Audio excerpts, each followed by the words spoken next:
It is 2/2/2020 Palindrome Day. I'm Lights Camera Jackson. Welcome to LCJ Live. Happy Super Bowl Day. Happy BAFTA Day. Happy Groundhog Day.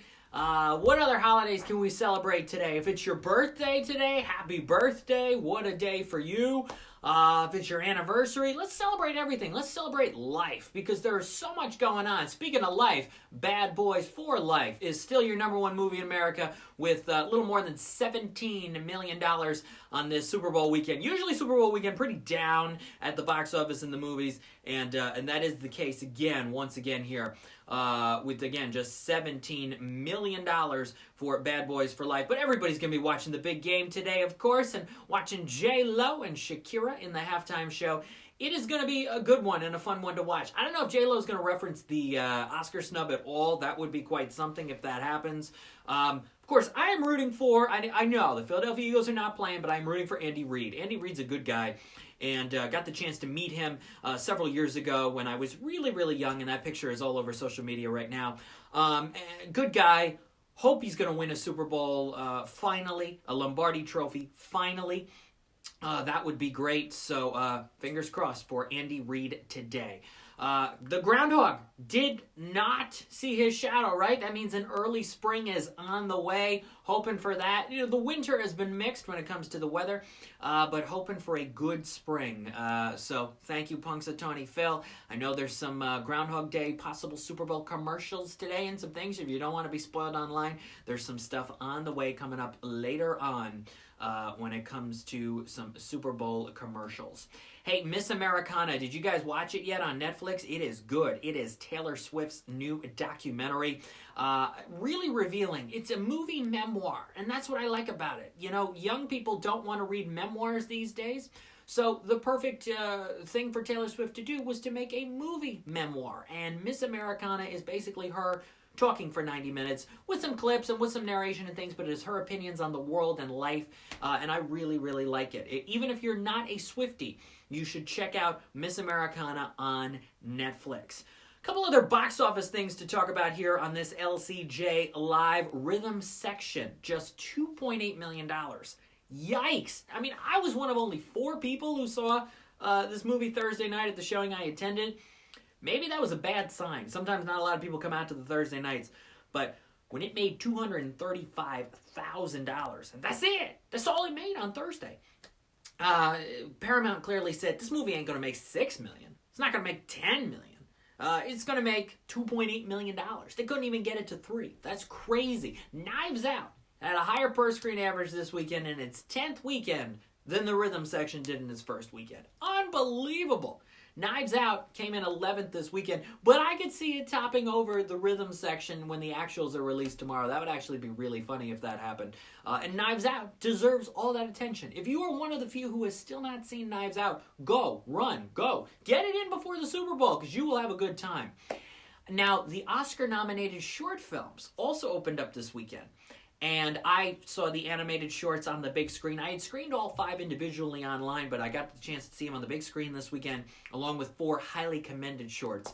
And you can check out my rapid review of the 5 nominated films on the website. I'll have my written review of all 9 shorts coming up later on. But the Oscar-nominated short films this weekend made $1.1 million, and that is a new record for the Oscar-nominated short films. So I congratulate everybody at the Oscar-nominated shorts for grossing $1.1 million this weekend.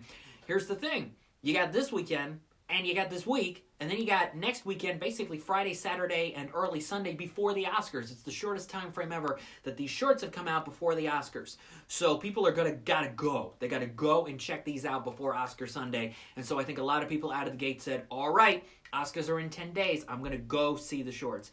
And I'm glad because it's really nice for the past decade, 12 years, maybe even a little more, that Magnolia Pictures and Shorts TV have put these out in theaters. Seek them where you can find them because it's really cool to see these talented filmmakers showcase their nominated work.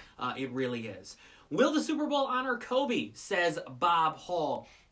We'll have to see. I certainly think the Oscars is going to honor Kobe next Sunday. Can you believe that next Sunday, Feb 9, is Oscar Day? I cannot. It is nuts how early it is. But what they're going to do is maybe something just in the in memoriam, or maybe it'll be beyond that.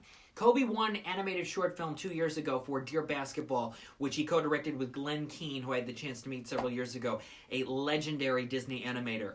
If I was the Academy, I would have Glenn Keane come out and present this year's animated short film and talk about Kobe. That's what I would do. I don't know if they're going to do that. I don't know how many other people are going to make references to Kobe throughout the night, sort of like the Grammys did a couple weeks ago, but there's going to have to be something. Certainly he'll be in the in memoriam, but will it go beyond that? I'd like to see that happen. I just don't know if it will. But again, Oscar Sunday. I'll have my picks during the week at lights-camera-jackson.com and all over social media. I'm not finalizing them quite yet because today is the BAFTAs, the British Academy Awards. It kicks off at 2 p.m. U.S. time, which is 7 p.m. over in London, England. It airs on TV over there at 9 o'clock, which is our 4 o'clock, but we don't get it on BBC America until 9 o'clock Eastern tonight. So, gotta wait a while. The thing is, with the Super Bowl this year, usually this is the day where I say, once the BAFTAs start in England, all right, I'm off social media for 6 or 7 hours because I don't want to see anything until I watch the BAFTAs on TV. This year, I can't avoid it because of the Super Bowl happening starting at 6 o'clock tonight and things to post on social media. I'm going to end up seeing the winners before the show. But I'm still looking forward to watching the show because I'm a big fan of Graham Norton. And I'm so glad that Graham Norton is finally hosting the BAFTAs this year. When Stephen Fry stopped a couple years ago, and they brought in Joanna Lumley, that was a mistake. Joanna Lumley did not do a great job either year. Finally getting a real host in the form of Graham Norton, I think he'll be great. I hope he is funny. I hope he is sharp. I really do. Bob Hall thinks 1917 is a lock to win Best Picture tonight at the BAFTAs. Probably tonight at the BAFTAs. I agree that I think 1917 will win. Not a complete lock, but I do think it'll win, and Sam Mendes will win Best Director. The acting, I was looking at the predictions yesterday from The Guardian, and Sky, who writes for The Guardian, thinks that Adam Driver is going to beat Joaquin Phoenix. That would be a stunner and change up the game slightly heading into the Oscars because Oscar voting is still going on through Tuesday. He also thinks Anthony Hopkins is going to win Best Supporting Actor for The Two Popes. I would be stunned if that happens too, over Brad Pitt for Once Upon a Time in Hollywood. I could see Tom Hanks. He's the one I've been thinking is the surprise if somebody takes over for Brad Pitt is Tom Hanks. Then you got the two guys from The Irishman. I almost thought Anthony Hopkins would be last, but this guy thinks he's going to win today, which would really shake things up at the Oscars. Anthony Hopkins' only Academy Award is for playing Hannibal Lecter in Silence of the Lambs. He has not won since then, and that was nearly 30 years ago. Tom Hanks hasn't won since Forrest Gump, and it's been quite a long time as well. 25 years, something like that. And then you got Al Pacino hasn't won since Scent of a Woman. Joe Pesci for Goodfellas, and Brad Pitt. Brad Pitt won for producing 12 Years a Slave, which was in 2014, but he has never won an acting Academy Award before. So that's why everybody keeps thinking it's going to be Brad Pitt, because they want to give him finally an acting Oscar. But I don't know, this Anthony Hopkins thing is throwing me for a bit of a loop, and same with Adam Driver coming out of nowhere to take over Joaquin Phoenix for Joker. The British Academy liked Joker, I think, close to just as much as the American Academy did here, giving it 11 nominations here for the Oscars next week. I guess I see Anthony Hopkins as the one I see more likely out of the two, because I just think Joaquin is unstoppable at this point. But we'll see. I still got a gut feeling Scarlett Johansson's going to come in and win one of these two tonight at the BAFTAs. Or Margot Robbie, because they love Margot Robbie. We talked about this a week or two ago here on LCJ Live. They got Margot Robbie nominated in Best Supporting Actress for Bombshell and Once Upon a Time in Hollywood, and Scarlett Johansson nominated Lead Actress Marriage Story, Supporting Actress Jojo Rabbit. I could see one of those two shaking up the Laura Dern Supporting Actress category, maybe more than the Lead Actress Renee Zellweger category. So we will see what happens. Graham Norton, more comments on Graham Norton here coming in on LCJ Live. I'm a big fan of what he's done, what his show is, what he's able to get out of his guests is really something. And the moments that he creates, not all of which are forced upon. He's a talented guy, talented host, and I'm looking forward to him tonight. Maybe he could host the Oscars one day. I don't know. He's getting to that popular stage here in America. We would have to see what happens, but best wishes to him tonight. I hope it's a fun show. I hope it's an entertaining show. And again, here starting at 9:10 Eastern on BBC America. But I'm going to be recording it and watching it soon after the Super Bowl is over, because you got to see how the Super Bowl plays out. Even if it's a dull game like it was last year, you still sort of got to pay attention, especially if you're in Super Bowl Squares pools, which I'm involved in.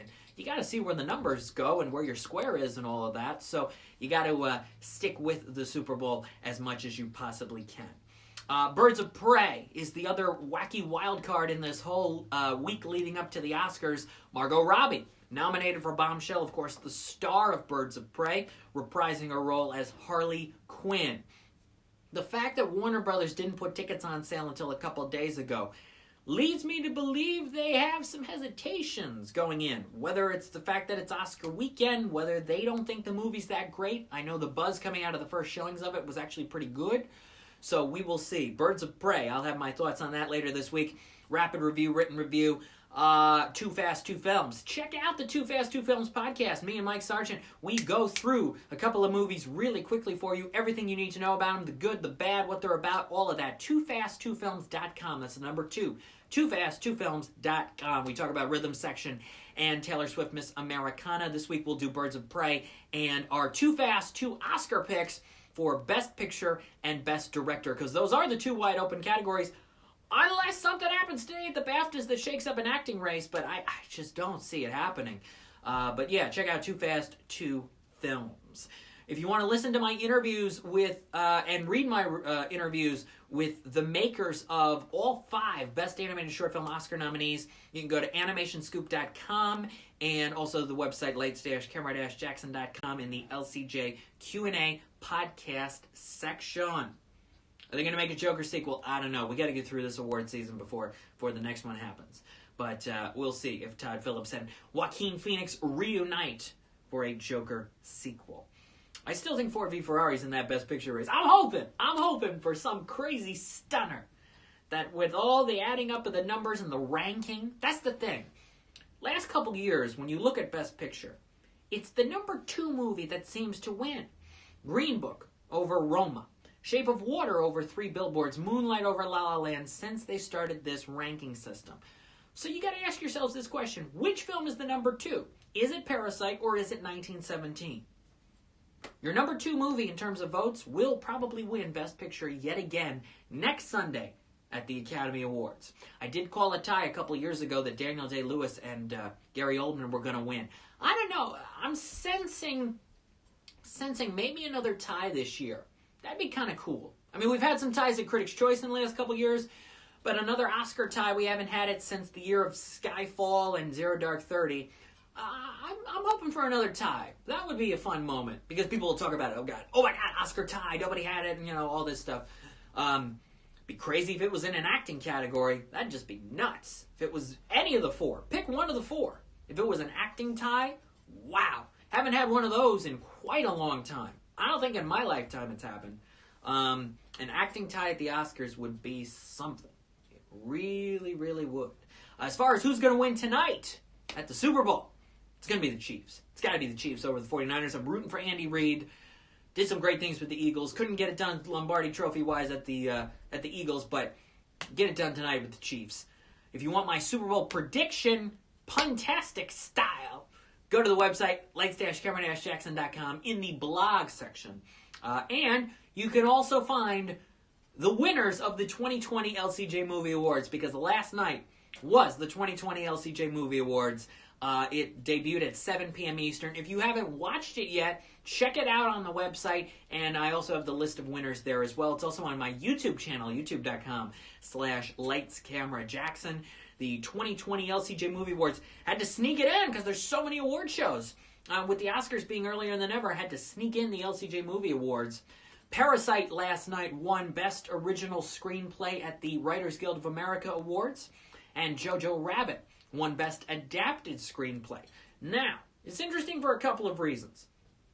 Parasite still has to face off against Quentin Tarantino for Once Upon a Time in Hollywood at the Oscars in the original screenplay category. Tarantino's screenplay didn't qualify. WGA has some wacky rules. Really, just you got to only do certain... Yeah. So Tarantino wasn't nominated, but Parasite won. I still don't know if Parasite's going to beat Tarantino in that category. Adapted screenplay last night, Jojo Rabbit beat Little Women. Now, Little Women is nominated for the Oscar as well. A lot of people think Greta Gerwig's going to win because she got snubbed in director, and they want to give her an Oscar finally, and a lot of people think that's the winner. But with JoJo winning last night, that's actually a decent race now for adapted screenplay. Will it be Taika Waititi, who a lot of people like and respect from a film that has 6 nominations? Or will they give it to Greta Gerwig for Little Women, which I think also has a hefty number of 6 nominations as well for the Oscars. So it's an even playing field and an even race going into adapted screenplay, and I'm not quite sure which way I want to go yet. So we'll see. But that's actually a good one to watch out for. We'll see what the BAFTAs does tonight, if it shakes things up even a little further. Again, if you want all the winners for the LCJ Awards, go to the website. My winner of the Roger Ebert Actor of the Year Award, Best Picture, Director, Acting, all of it. I'm not going to reveal any of the winners here. Go to that website for all of that. So again, check out my reviews of Birds of Prey this week. And I'm going to be seeing Downhill. It's the new Julia Louis-Dreyfus, Will Ferrell comedy. I'm actually seeing that tomorrow. It opens on the 14th. It's supposedly only like 85 minutes, just like the Taylor Swift doc. But for a narrative to be only 85 minutes, every minute's got to count. So we'll see how Downhill is. I'll give you my take on that soon. Plus, Shaun the Sheep movie 2, Farmageddon, is coming out on the 14th. I've seen that. It's really fun. I'll have some more on that coming up soon. And, of course, it is Oscar week. My picks in all 24 categories coming at you later this week. So enjoy the Super Bowl, everybody. Enjoy the big game, all the commercials, J-Lo and Shakira. Enjoy the BAFTAs tonight. It'll be exciting to see who some of the winners are. And happy Groundhog Day as well. I'm Lights Camera Jackson. Next Sunday, right here, live at 12 p.m. Eastern, it'll be Oscar Day, Oscar Sunday, and I'll give you my picks in all 24 categories as well. We'll talk about who the surprises could be, especially based on tonight's winners and all of that. So enjoy the Super Bowl Sunday and the BAFTA Sunday, and see you back here on Oscar Sunday for another LCJ Live. Bye-bye, everybody.